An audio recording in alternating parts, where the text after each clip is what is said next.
Oke, bismillahirrahmanirrahim. Assalamualaikum warahmatullahi wabarakatuh. Selamat pagi, selamat siang, dan selamat sore, dan juga selamat malam.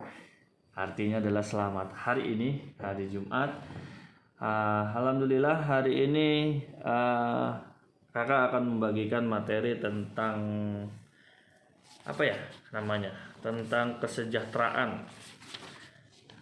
tentang kesejahteraan, pubertas, hak dan juga kewajiban kita dalam sebagai jadi warga negara Indonesia. Oke, baik. Sebelum kita mulai, jangan lupa kita berdoa dulu. Mudah-mudahan kita dibutuhkan ilmu yang selebar-lebarnya, dibukakan pintu ilmu yang selebar-lebarnya, sehingga kita bisa mendapatkan ilmu yang bermanfaat. Amin amin ya robbal alamin. Oke, baik. Sebelum kita mulai, jangan lupa tekan tombol like, komen, dan juga subscribe-nya untuk mendukung channel ini. Oke, kita mulai saja. Hari ini kita membahas tentang yang namanya membangun masyarakat sejahtera. Siapa sih yang tidak mau masyarakat sejahtera? Tentu menjadi dambaan semua orang. Nah, tapi bagaimanakah cara membangun sejahtera itu? Salah satunya adalah belajar menyulam, keterampilan menyulam dapat menjadi peluang untuk membuka lapangan pekerjaan. Nah, inilah yang salah satunya bisa membangun masyarakat yang sejahtera dan juga bisa menolong ke orang lain. Nah, oke, baiklah, kita lanjut ke materi yang pertama. Hak-hak warga negara yang sudah ditentukan dalam Undang-Undang 1945. Yang pertama adalah mendapat perlindungan hukum. Nah, pasti kita dilindungi hukum. Kita sudah dari lahir sampai kita meninggal pun kita mendapat perlindungan hukum. Yang itu yang sudah menjadi hak kalian dalam yang ditentukan dalam Undang-Undang 1945.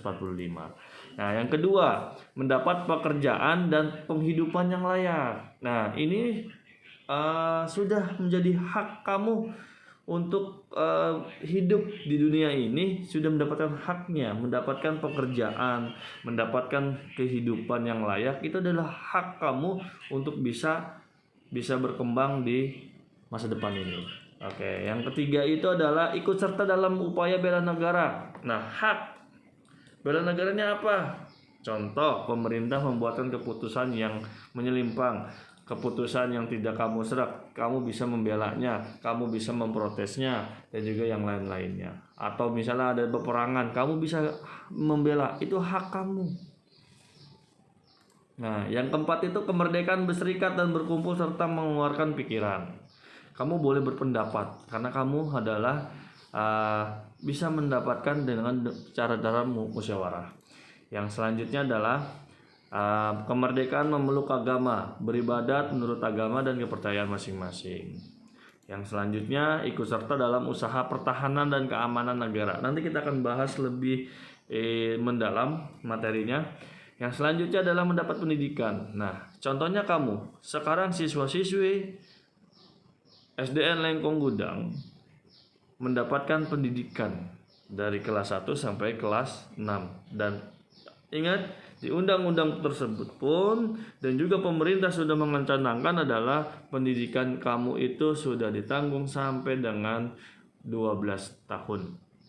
Apa artinya? SD 6 tahun, SMP 3 tahun, SMA 2 tahun. Bahkan sampai kuliah pun kamu sudah dicanangkan. Itu adalah sebuah hak kamu. Tinggal kamu gunakan atau tidak. Itu pilihan.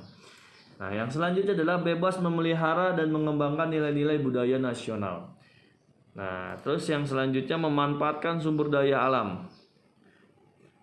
Yang selanjutnya adalah fakir miskin dan anak-anak yang terlantar dipelihara oleh negara. Ya, kamu bisa ngelihat dari berita-berita fakir miskin dan anak-anak yang terlantar yang ada suka di lampu merah ataupun segala macam semuanya, itu biasanya suka dibawa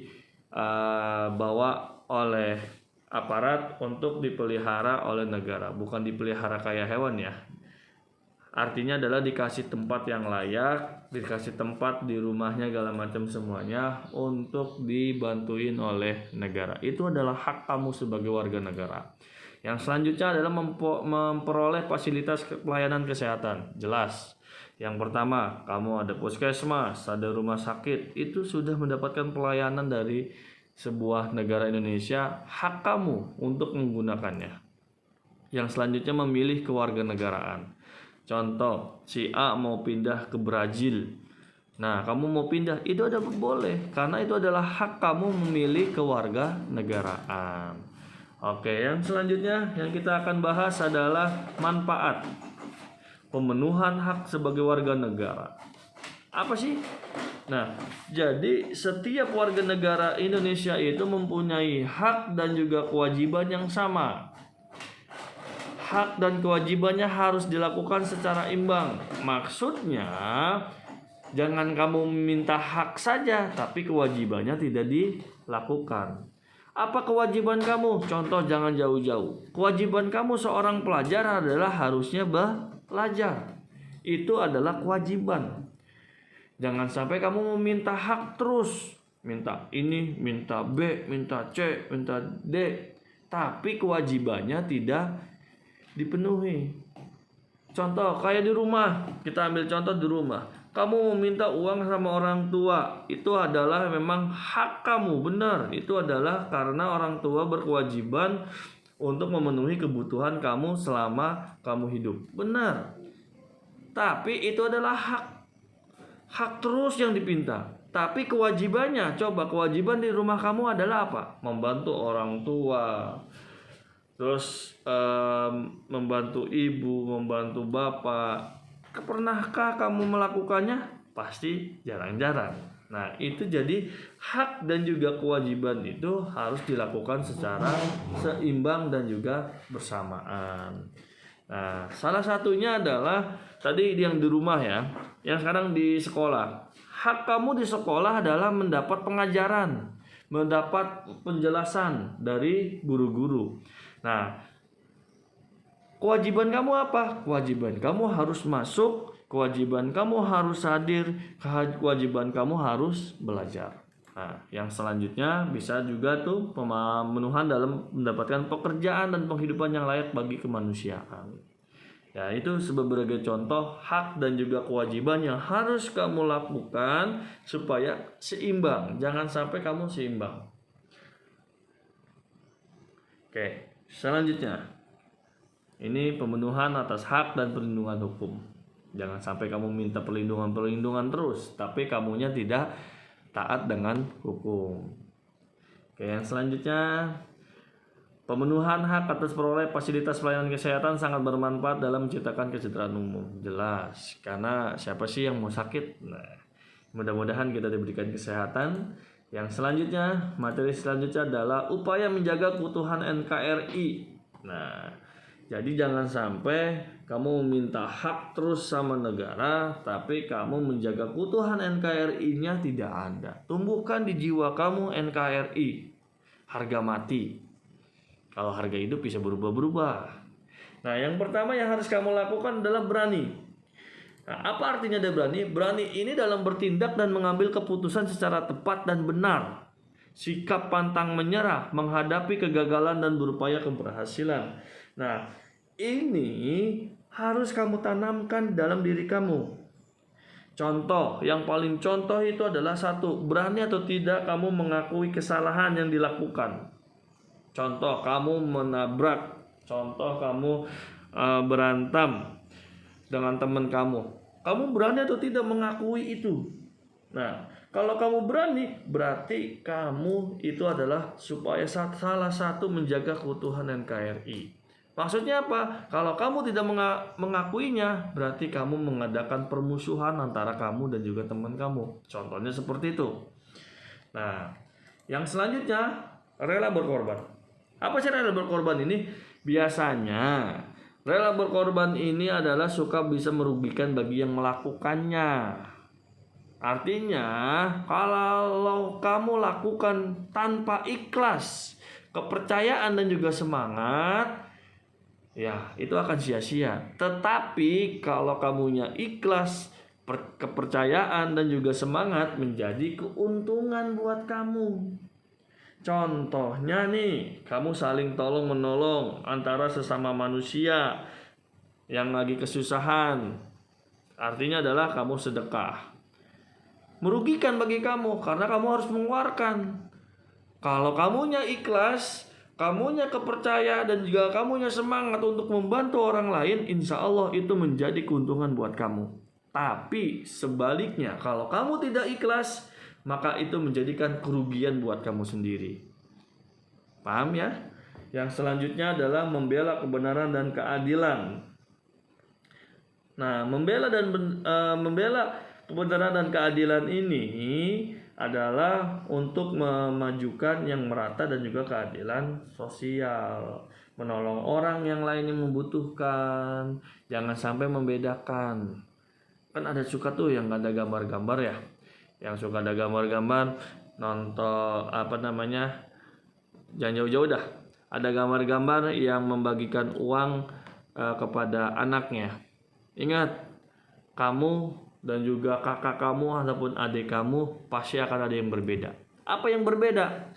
Uang jajan.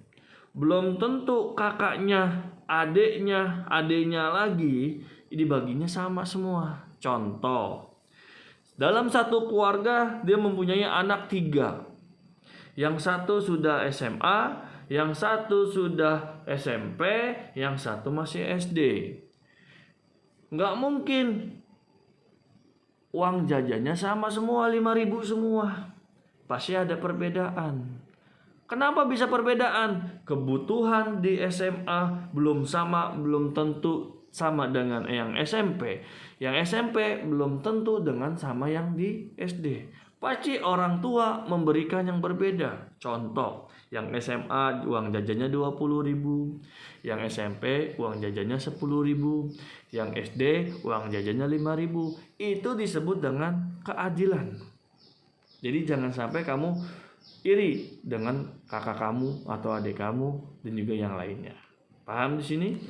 Dan juga selalu membela kebenaran. Oke, yang selanjutnya adalah cinta tanah air. Cinta tanah air ini adalah kamu bisa bentuknya itu adalah sebagai bangga menjadi orang Indonesia.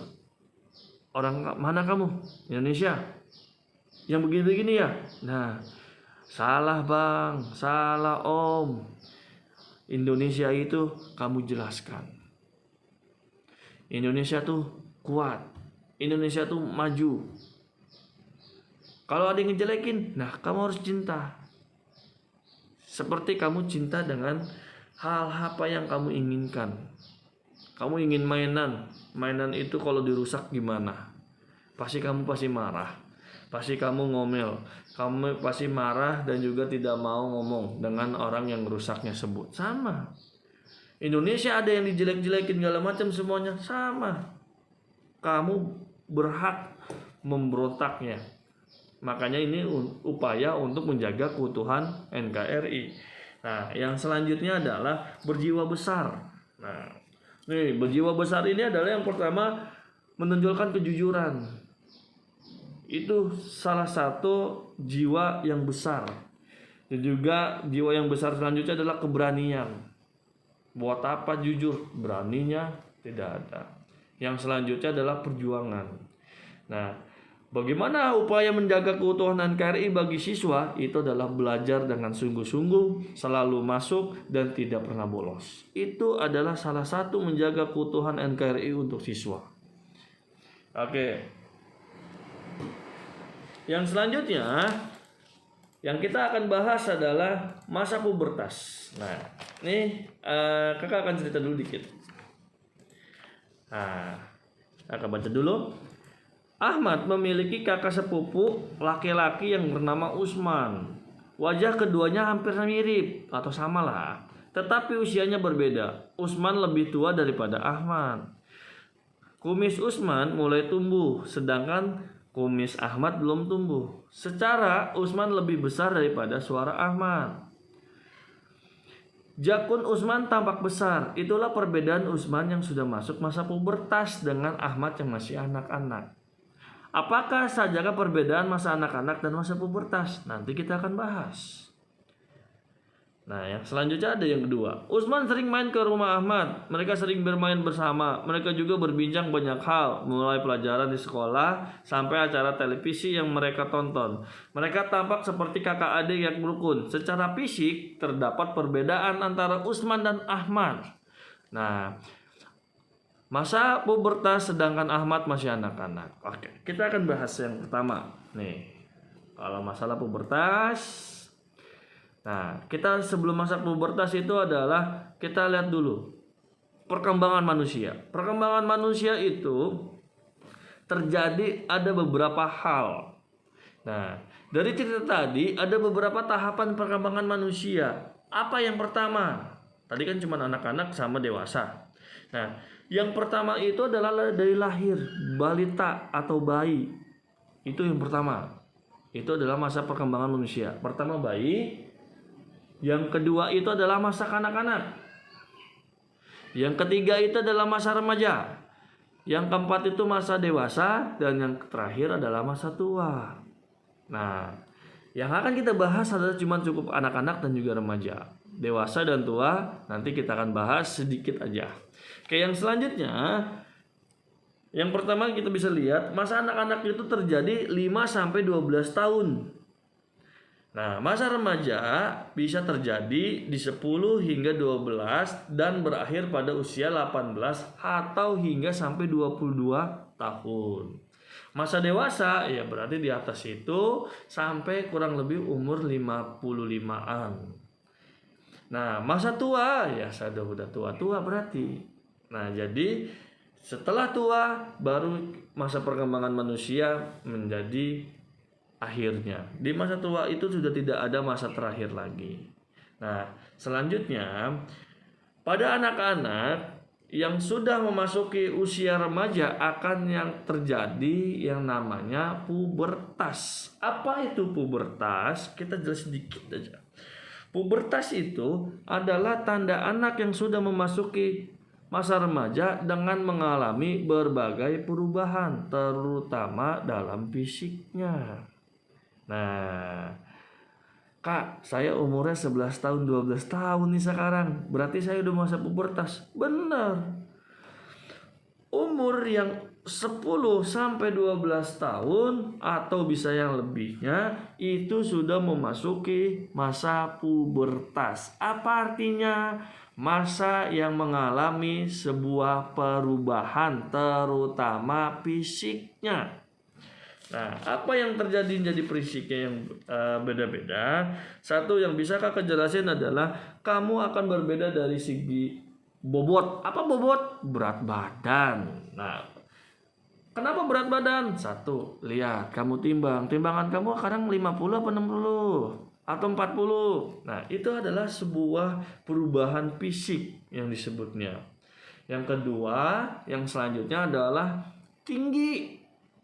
Kamu makin tinggi terus, nggak mungkin kan kamu dari 120 cm turun ke 110 cm. Enggak, pasti kamu akan lebih tinggi lagi. Itu disebut dengan perubahan fisik atau yang disebut dengan pubertas. Paham ya sampai sini ya? Oke, yang selanjutnya ini ciri-ciri. Nah, ciri-ciri ini ada buat laki-laki ada, buat perempuan juga ada. Masa pubertas ini, Kak, ada nggak selain fisik? Ada. Suara biasanya untuk laki-laki lebih besar, lebih ngebas, ototnya lebih kenceng. Nah, itu adalah ciri-cirinya. Oke, kita lihat ciri-cirinya. Ciri-ciri yang pertama tentang perempuan, kita lihat satu sama satu. Anak perempuan dan juga anak laki-laki. Satu, perempuan, tumbuhnya rambut halus di berbagai bagian tubuh. Untuk perempuan. Laki-laki pun sama. Tumbuhnya rambut halus di beberapa bagian tubuh. Nah, ketiak. Kalau di laki-laki di dada biasanya. Terus di bagian biasanya di tangan,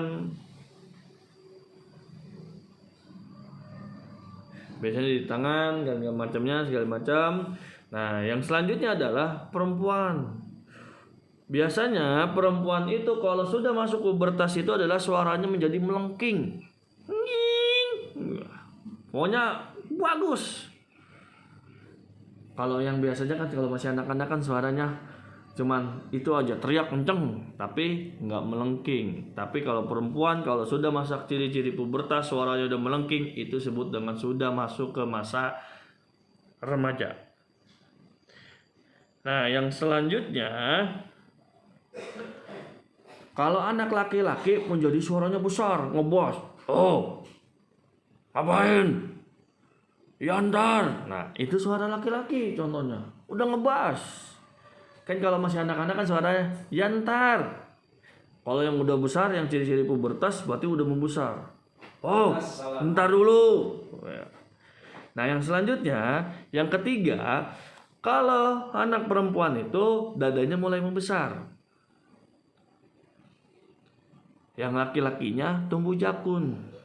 Jadi kalau perempuan di dada, kalau yang anak laki-laki ada di leher, di jakun paling depan. Kalau itu sudah membesar, berarti itu adalah ciri-ciri dari pubertas anak laki-laki dan perempuan. Yang selanjutnya untuk perempuan itu adalah panggulnya membesar atau pinggangnya membesar. Nah, tapi kalau untuk anak laki-laki biasanya udah tumbuh kumis, cambang, dan juga janggut. Nah, janggutnya sudah mulai keluar tuh. Jenggot. Kalau nggak tahu jenggot. Nah, itu sudah mulai. Itu tanda-tandanya anak itu sudah pubertas. Yang selanjutnya, yang kelima adalah mulai tumbuhnya jerawat. Nah, kalau perempuan. Jadi kalau perempuan udah timbul jerawat, berarti itu sudah termasuk dalam ciri-ciri pubertas. Nah, kalau anak laki-laki bahunya dan juga dadanya melebar. Artinya bukannya lebar makin gendut, bukan, tapi semakin kuat. Sehingga kelihatan lebih kekar. Nah, yang selanjutnya, ciri-ciri pubertas yang selanjutnya yang keenam adalah bersifat keibuan. Kalau bagi yang perempuan, keibuan, ngebela, membantu, rajin, itu adalah keibuan tuh. Masih banyak lagi bersifatnya. Nah, yang selanjutnya kalau anak laki-laki, otot lengan dan kaki lebih kekar. Tuh betis sudah kayak apa tahu tuh. Kalau di kaki, kalau di lengan pasti lebih gemuk lagi. Terus yang selanjutnya adalah wajah anak perempuan lebih tampak membulat. Bukannya bulat ya, bukannya lingkaran, bukan, membulat. Kalau bulat lingkarannya lucu-lucu sekali berarti. Yang selanjutnya kalau anak laki-laki, wajahnya akan berubah menjadi kayak persegi, kotak.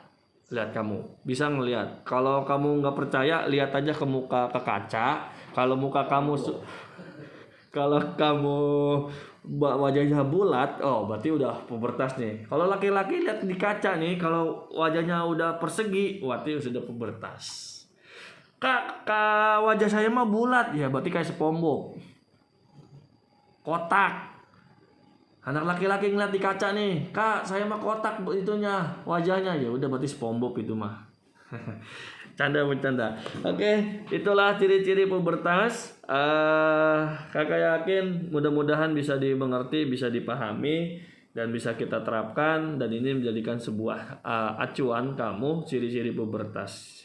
Pengetahuan kamu, ini tadi kita belajar tentang bahasa Indonesia, PKN, dan juga IPA, ciri-ciri pubertas. Oke, kakak kira materinya sekian dan terima kasih. Kakak cuma berpesan jangan lupa tetap jaga kesehatan, pola makan kamu diatur, istirahat kamu diatur, dan juga jangan lupa selalu memakai masker karena itu adalah sebuah kewajiban sekarang.